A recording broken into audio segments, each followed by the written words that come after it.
नमस्ते बच्चों, आपका एक्शन द पब्लिक स्कूल में स्वागत है।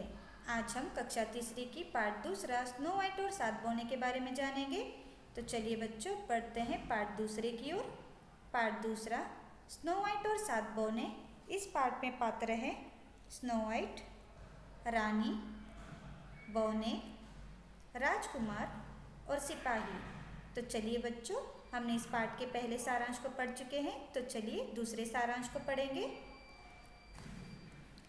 लेकिन एक दिन आईने से पूछने पर उसने उत्तर दिया, जग में सबसे सुंदर आप ही हो रानी, लेकिन आपसे सुंदर है स्नो वाइट राजकुमारी। यह बात सबने मानी।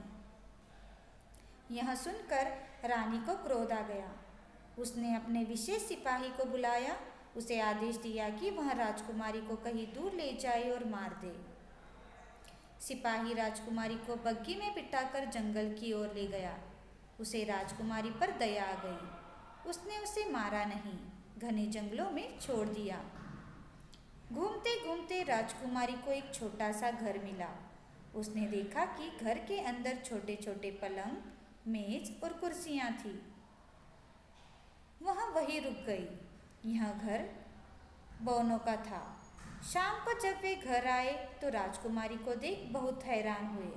तो चलिए बच्चों, इस सारांश को आप अच्छे से पढ़िए। तो चलिए बढ़ते हैं गतिविधि पहली की ओर। गतिविधि पहली, नीचे दिए गए प्रश्नों के उत्तर बोलिए और अपनी कॉपी में लिखिए।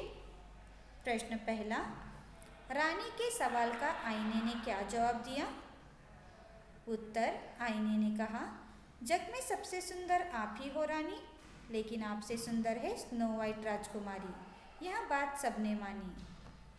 प्रश्न दूसरा, रानी ने सिपाही को क्या आदेश दिया? उत्तर, रानी ने सिपाही को आदेश दिया कि वह राजकुमारी को कहीं दूर ले जाए और मार दे। प्रश्न तीसरा, सिपाही ने राजकुमारी को कहाँ छोड़ दिया?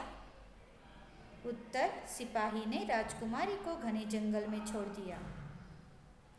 प्रश्न चौथा, घूमते घूमते राजकुमारी को जंगल में क्या मिला?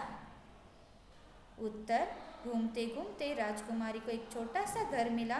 उसने देखा कि घर के अंदर छोटे छोटे पलंग, मेज और कुर्सियां थी। प्रश्न पांचवा, घर किसका था? उत्तर, घर बौनों का था। तो चलिए बच्चों, इन प्रश्नों के उत्तरों को अच्छे से पढ़िए और अपनी कॉपी में लिख कर यह गतिविधि को पूर्ण कीजिए। चलिए बढ़ते हैं गतिविधि दूसरी की ओर। गतिविधि दूसरी, नीचे दिए गए शब्दों को पढ़कर उन शब्दों से वाक्य बनाकर लिखिए। तो पहला शब्द है राजकुमारी। इस शब्द से वाक्य बनाया गया है, मुझे राजकुमारियों की कहानियाँ पढ़ना अच्छा लगता है। तो चलिए बच्चों, जिस तरह से हमने राजकुमारी शब्द से वाक्य बनाया है, उसी तरह से आप भी दिए गए शब्दों को अच्छे से पढ़कर उन शब्दों से वाक्य बनाकर लिखिए और यह गतिविधि को पूर्ण कीजिए। तो चलिए बढ़ते हैं आज के गृह कार्य की ओर। आज का गृह कार्य है, दिए गए गतिविधियों को अपनी कॉपी में लिखिए।